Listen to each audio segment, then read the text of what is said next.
Okay guys, let's around the interior of the Volvo S90.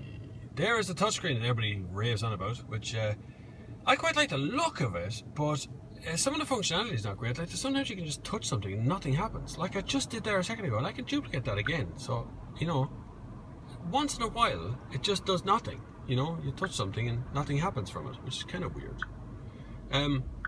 But most of the time it works, and when it works, it's really good. But now, see the temperature controls down here at the bottom?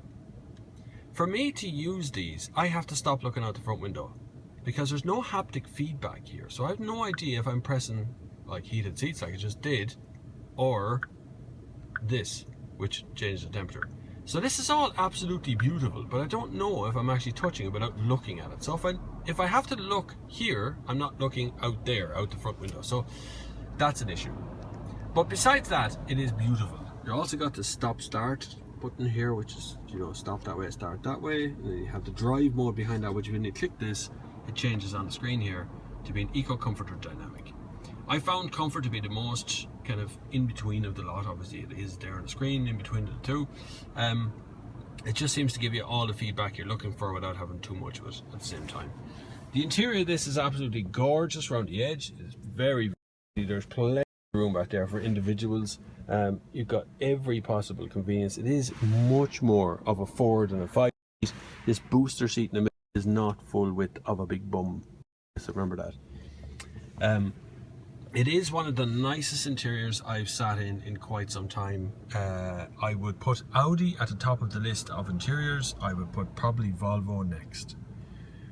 They're very, very good on interiors. Now, that said, Mercedes have improved their interiors incredibly well this year and last year, so I'm very impressed with their interiors as well. So let's not split hairs too much. BMW is still a little bit too fussy on their interiors. They do lose out, and there's too many lines and stripes and things going on that just don't make a lot of sense.